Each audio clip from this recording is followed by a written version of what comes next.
Good evening, and welcome to the first evening of the International Food Festival, virtual edition, I guess. My name is Veronica, and this is Lisa. And what grade are you in? Third grade. Third grade? What about you? My name is Zachary. And Zachary, what grade are you in?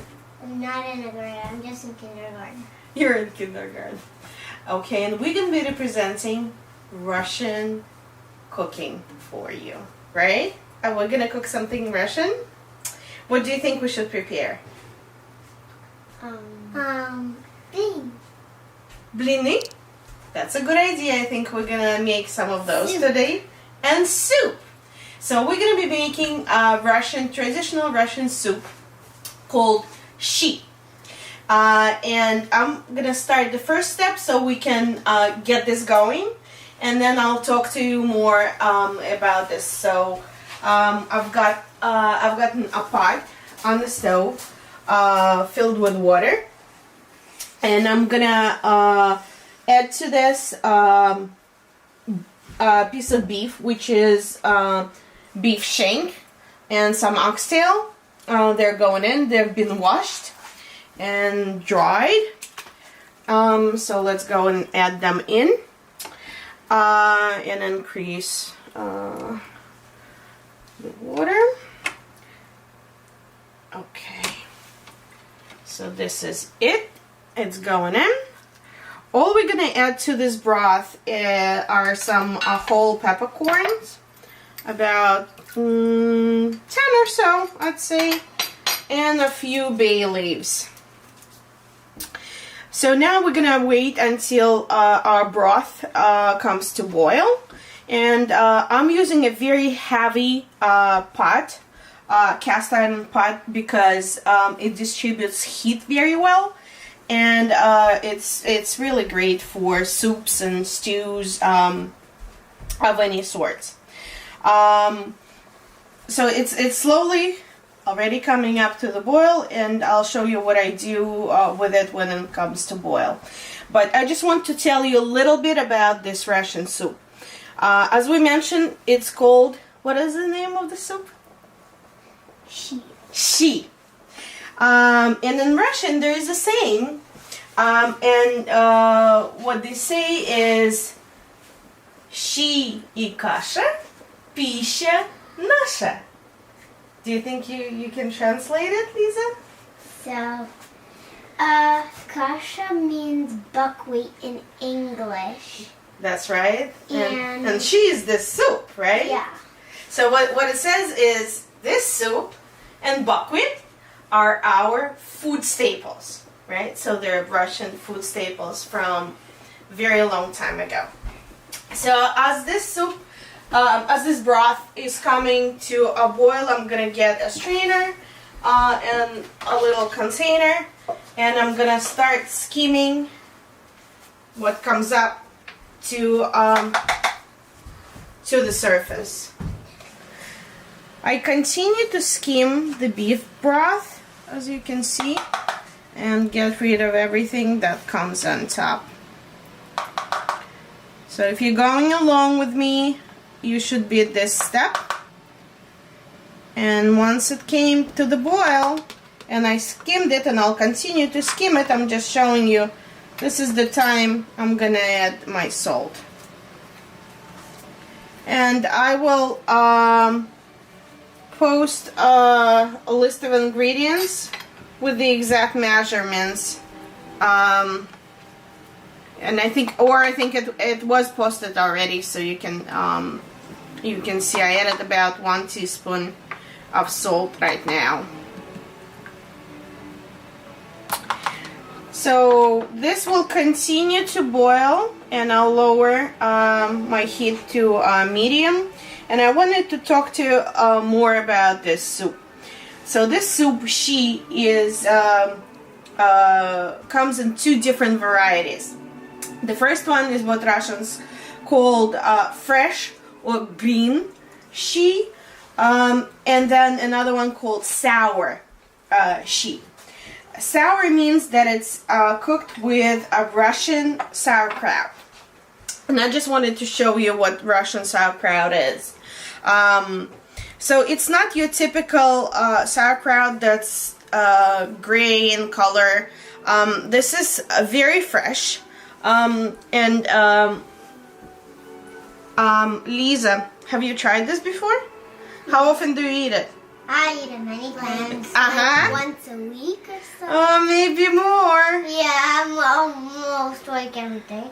Do you like it?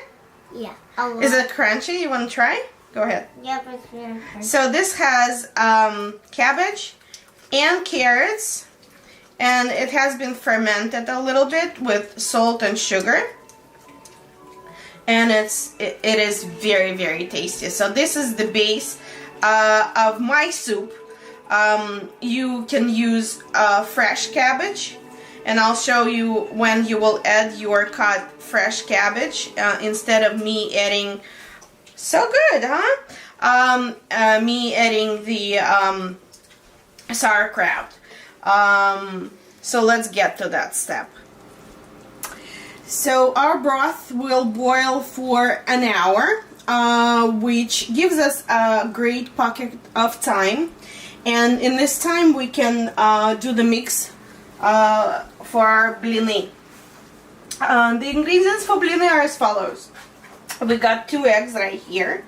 We're gonna add 2 cups of buttermilk, room temperature please, eggs room temperature as well. And we're gonna mix it with salt and sugar and flour. And Lisa and Zachary are gonna help me mix. Yep, of course I will. Okay. How about you mix the eggs? Okay. Mix the eggs. And now we're going down. Okay, hold on. Let's break them. Try this. Okay. Okay. Let's see. You know what we're gonna do? Oh yes, it's working. Hold on. Let me add some sugar for you, honey. Okay, some sugar. Thanks. Mm. That's a lot. That's 2 tablespoons of sugar. And then we're gonna add half, be careful or the egg is gonna run out. Half a teaspoon of salt. Mix in. Okay. Okay, so now 2 cups of buttermilk. I don't That's really scary. like that. Oh. Ooh, my goodness. But Okay, now slowly, slowly, slowly, slowly. Yes, you should say. Do we have music on? Yeah. What kind of music? We have from the Nutcracker. Nutcracker? And Tchaikovsky wrote it. Is Tchaikovsky from Russia? Yeah, and ballet is really popular in Russia. Yeah, there is a very famous ballet, Nutcracker, right? Yeah. So, we've gotten up to buttermilk right here and we've mixed it. The next step is quite important. You're gonna take boiling water, hot boiling water. My kettle just boiled. And I'm gonna take a cup of water. I know the exact measurement of a cup of water. So I'm gonna step back. Zachary, please, because this is hot water. I'm gonna put hot water, 1 cup, right here. And I'm going to add half a teaspoon of baking soda. Half a teaspoon of baking soda. And mix it in. And then slowly add it to the mixture.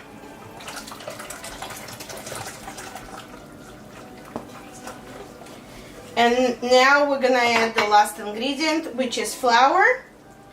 And you wanna sift your flour, so I'm gonna sift it in and then mix it in. Okay. Just wanted to show you again that my broth is boiling away. And in this time, I was able to get my kids to mix the dough for blini. When you're mixing, don't be afraid to mix. This is not a dough where you can overmix and it will become tough on you. Just make sure you got all of your lumps out. The last step is to add 4 tablespoons of vegetable oil, which I'm doing right now. And this is completely ready for me now. So I have a skillet going next to me. This is also a cast iron heavy skillet that I like, similar to the pot. We don't need a lot of oil, so I have my silicone brush and I have some vegetable oil, so I'm just gonna brush it. So it's oiled, but it's not drowning in oil. I don't like that. Okay, it's hot here.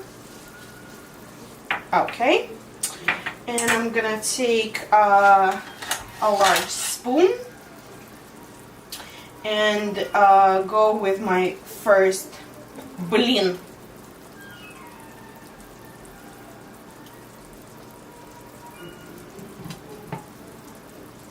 Let's see, we'll probably take a little more.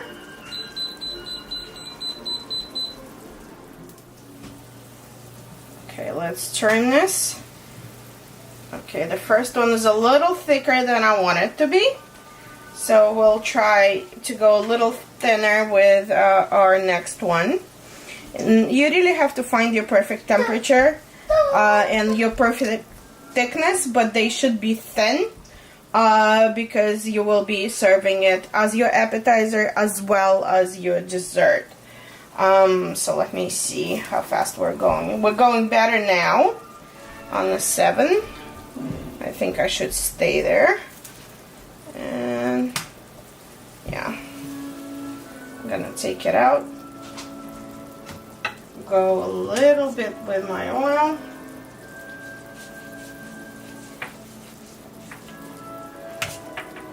And get a ladle.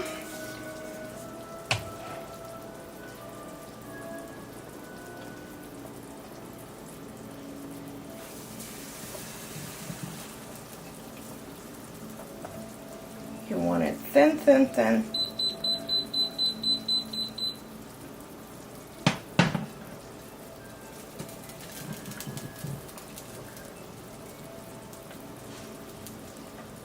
You see these bubbles? These are, this is the lace that I told you about. Russian blini have these bubbles inside that makes them light and fluffy. This is what hot water and baking soda did. It is basically created these little pockets that will make it taste really tender. And I'm gonna go in and see if it's ready for me to flip. And it is already. It doesn't take long, so stay on top of them. As I continue to make blini, I want to show you a trick that Russians do with their blini. I have 3 right here, and then between each one, I'm going to go very quickly with a stick of butter. So whatever is left is left. You don't want to drown it in butter. You just want to give it this buttery taste in between, and they're hot, and they will take a little bit of oil, a little bit of butter, I mean. And then you keep going with your ladling. Make sure you spread it thin.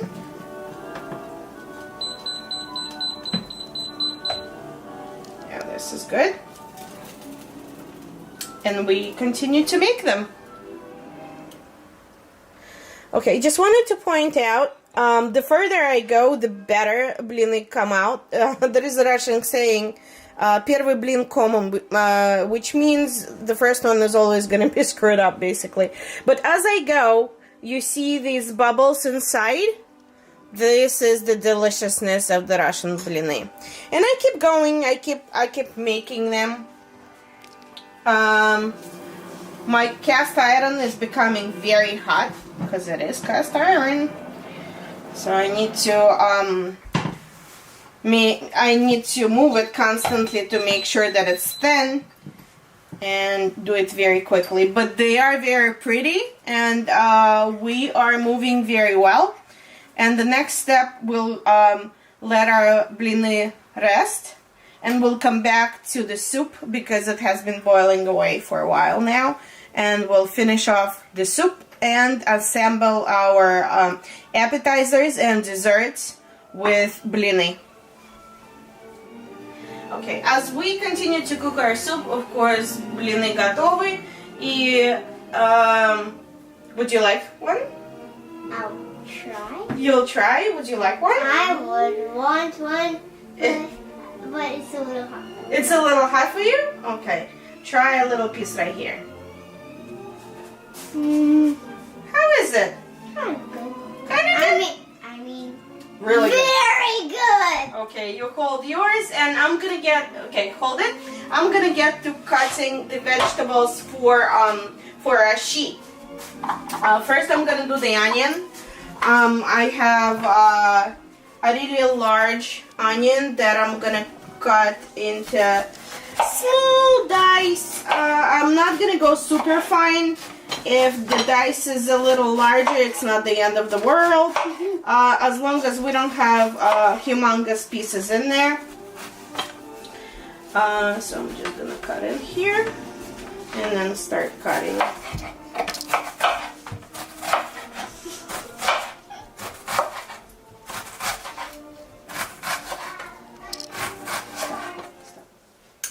I've cut up my onion, and I'm gonna put a little bit of oil on my skillet, and I am gonna saute the onion together with some carrots. I've got some shredded carrots. Make sure if you're buying pre-cut carrots that they're really finely shredded. Sometimes you get carrots that have matchstick size and they're way too big. But these are okay. If you want to shred it or you want to grate it yourself, go ahead. Oh yeah, I know, it's delicious.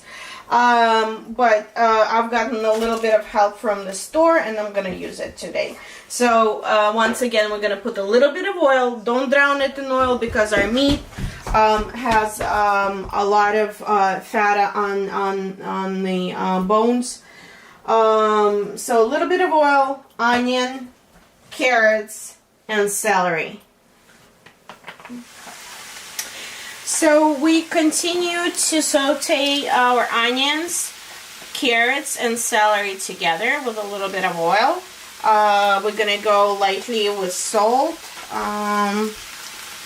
maybe half a teaspoon here.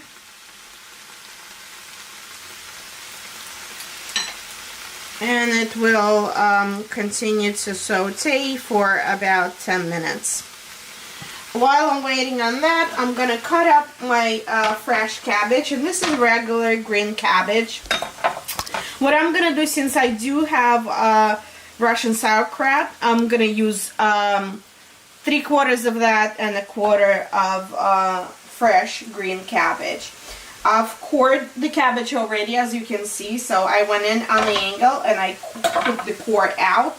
This is a quarter, just a little bit over 1/4 of a head of cabbage. So if you're using fresh for our sheet, the size would be this big, and you would slice it and put it in the soup. You can also get a pre-shredded green cabbage, which is also fine.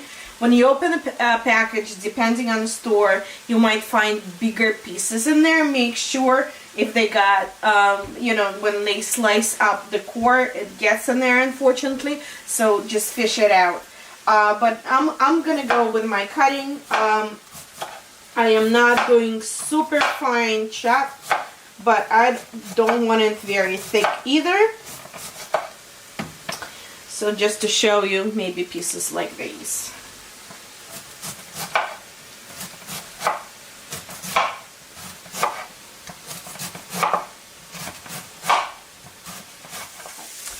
My vegetables do continue to saute. As I said, this will take about 10 minutes. It's pretty hot, Zachary, so you be careful. While they've been sauteing, I've cut up my cabbage. This is my fresh green cabbage. I also have my sauerkraut in there. And I'm gonna peel and cut my potatoes. I keep a bowl nearby. Just because it's easier to create a garbage bowl near you, then run back and forth to the garbage bin. Here's my son eating green cabbage that he loves. With potatoes, if you made this soup and you feel like you can use less of potatoes, please go ahead. I typically would use 2 of these guys in there. I think that they give the soup more texture, and if you mix it in when it's cooked, it breaks down a little and creates this thickness and creaminess in our sheet. So we're almost done with peeling these 2. Sure, it's fun to watch me peel potatoes. And then I'll show you the dice. Done. So you don't have to go very fine with the dice, but again, we don't want extremely large pieces in there. So you can go into right here, and that would be your dice.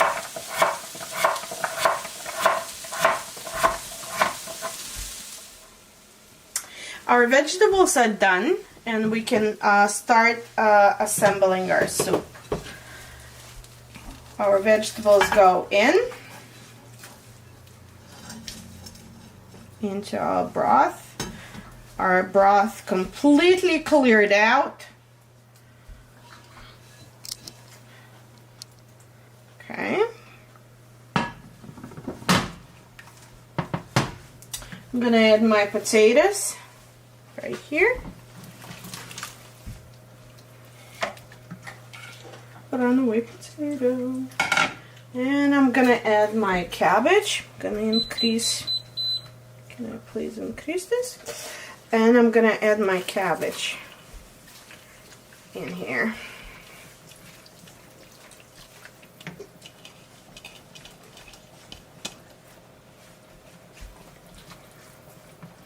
Next ingredient is tomatoes. I've mentioned in the recipe that I need about 2 large diced tomatoes.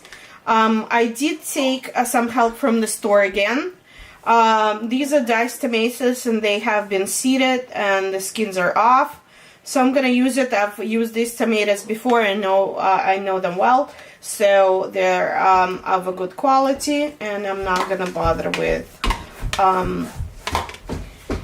seeding my own tomatoes today, which you can do. It will just take a few minutes of your time. Okay, something that we also need to do at this point is to add a little bit more salt.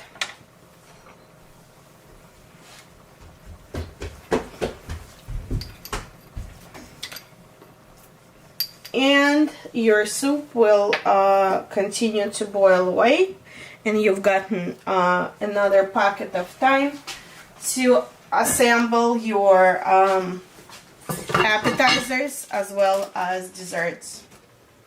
Our soup is boiling away, and we've gotten another pocket of time. So we're gonna take our blini and arrange them for our appetizer. So what I'm gonna do is, look at this deliciousness and laciness. I'm gonna fold it as such. Wait a second, and arrange it as so. I want to create a little bit of the sauce for our smoked salmon. We're gonna serve it with smoked salmon. Just to say a couple of words about the smoked salmon. I don't work for the store, but if you want to get the best smoked salmon in the city, that would be at Russ and Doris on Lower East Side.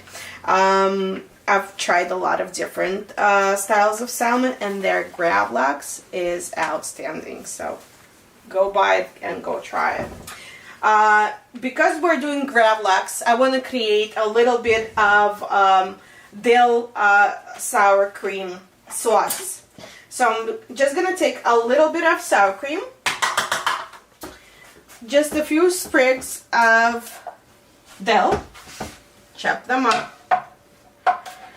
You you want to fine chop on this. Add it. Then you want to take a little bit of lemon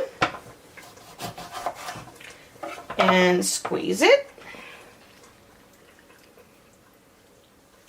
And mix up your sauce.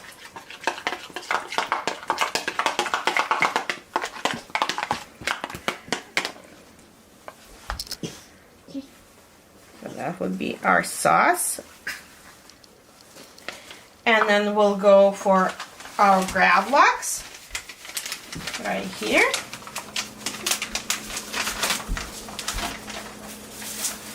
As you can see, it's a beautiful piece of fish.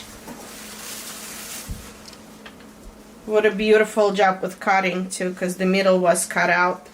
And we're just gonna lay it on top. And you don't need anything else. You could do another sprig of dill. But if you wanted to go just one step further, what you could do is get a little bit of arugula. Can I have some? Arugula? Okay. Can I have some too? Put it on the plate as well. Arugula. Heat it with the same lemon. And a little bit of very flavorful olive oil. Can I Pick the one. Okay, smell it. Like it? Gosh. Uh-huh. Does it smell like olives? Yeah. Amazing, right? And we just hit it a little bit. I don't cook with this oil. I just put it on top of the salad. And is it invisible? I know it's invisible oil. No, it's coming out.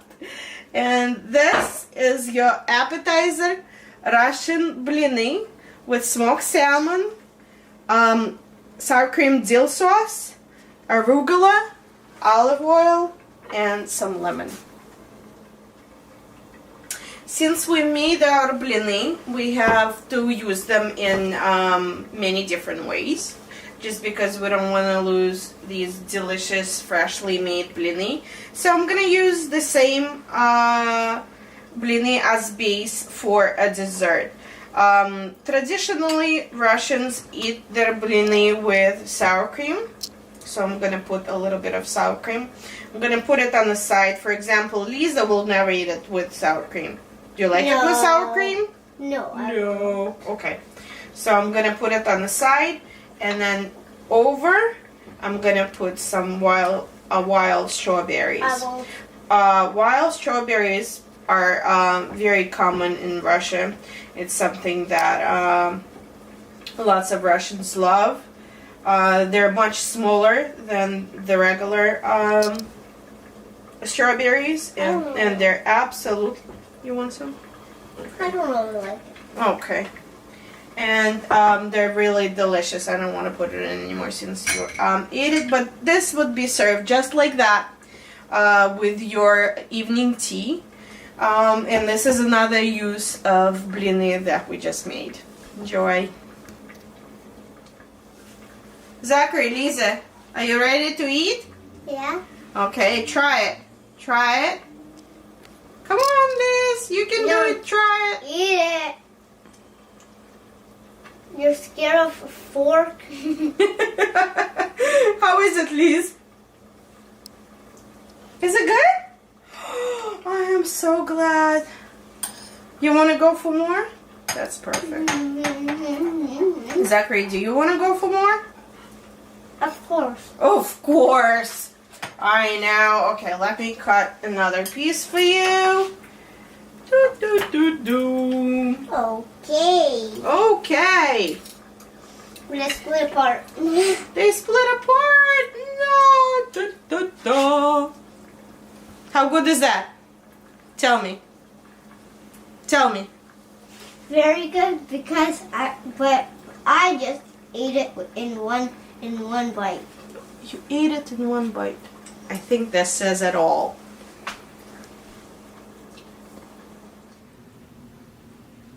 Our soup have been boiling away for about an hour after we added all of the vegetables to it. So now we're gonna finish it up. The way I finish it up is I take 3 large cloves of garlic. I do a rough chop on them.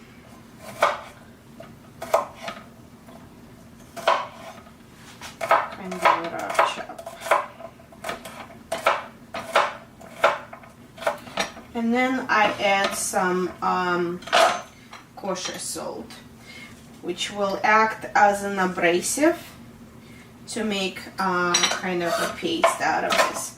And I just start going with my knife back and forth, and that will create a paste for me because it's gonna rub against the coarse salt.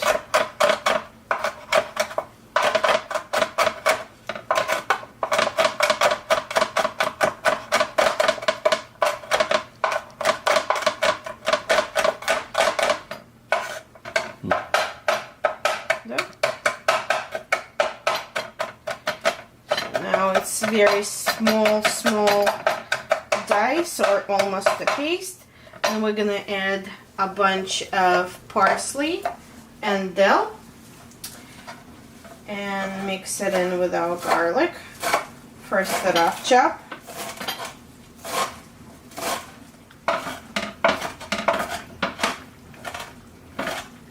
Now we have a finely chopped dill, parsley, and garlic with salt. And we're gonna finish off our soup by adding the herbs and garlic into it. It may seem like a lot, but I have a huge pot if you haven't noticed. So this should be just enough. I'm gonna mix it in with my spoon.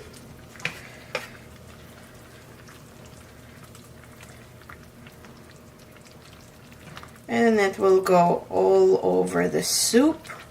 I'm gonna close it for another final 2-3 minutes for all the flavors to mellow and come together. I'm also at this point going to add fresh black pepper and adjust all of my seasonings. I've tasted for salt and I'm fine, but if you at this point feel like you need to add more salt, please do so at this point. So I'm gonna cover it up and give it another couple of minutes to finish. Okay, our soup is ready and I am plating it. I want to toast a little bit of fresh sourdough for my soup. And while it's toasting right here, I'm gonna continue plating. So what I want is to put meat front and center. I have a little bit of oxtail and I have a little bit of the bone with marrow and some other pieces of meat. You have your vegetables around, you have your broth. Broth is one of the best parts, so don't skim on that. We're gonna dress it with sour cream. And what Russians do is that they really go in and they mix it in. So you'll see how the soup will start changing color with all these herbs and meat.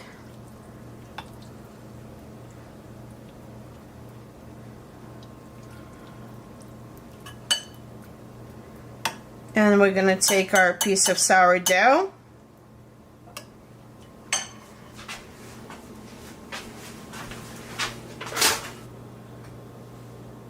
So I got my sourdough toast, and what I'm gonna do is rub a little bit of cut garlic on top of the toast for the garlicky goodness flavor. And then I'm gonna come back to my soup. I see a piece of marrow from the bone. I don't want to waste that. I want to spread it on my toast. How delicious is that? And there you go. Russian she. Enjoy!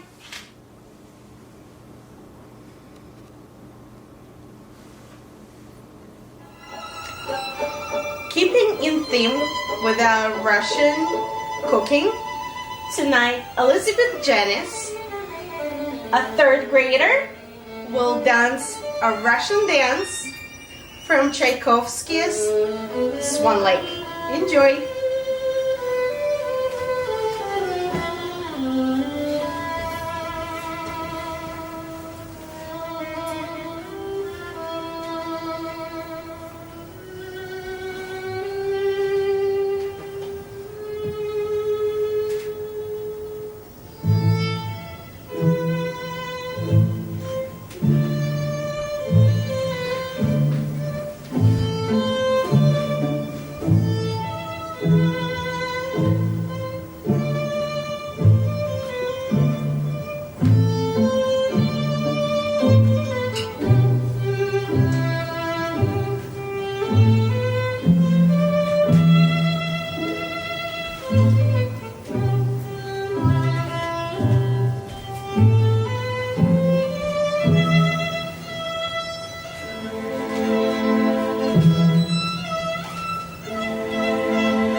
we're gonna wave goodbye to you guys.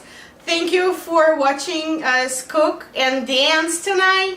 And we're gonna get to eating our blini with some salmon caviar, arugula, and dill sauce. I hope you enjoy our recipes and you enjoy spending time with us tonight. Goodbye!